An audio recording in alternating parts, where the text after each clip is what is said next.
We're here at buyInsulationProducts.com to discuss the PVC T-valve cover.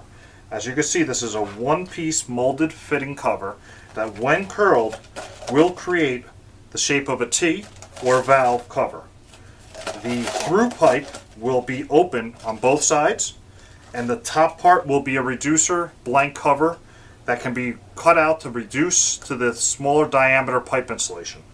If you have a three-way T where all three sides are the same, you simply cut on this line with a scissor, cut that blank off.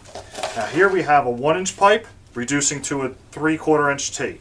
We're going to insulate up to the raised part of the T, and we'll take care of this when we get back. As you can see, we insulated the 1-inch pipe all the way up to the T fitting, the raised part of the fitting.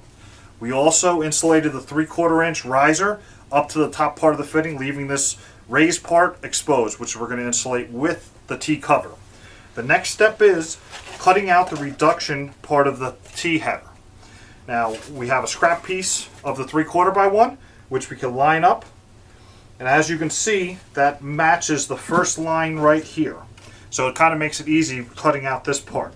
If it was a smaller reducing part, we can cut out, we can mark this with a pencil and cut out the smaller size depending on how small it is.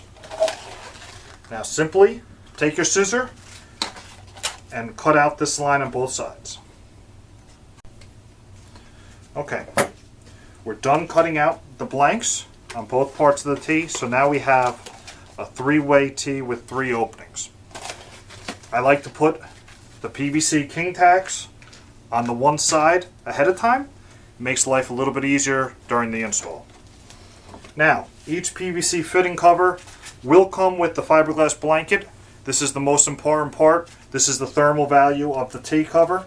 We need to make sure that the entire pipe fitting is well insulated with this fiberglass blanket.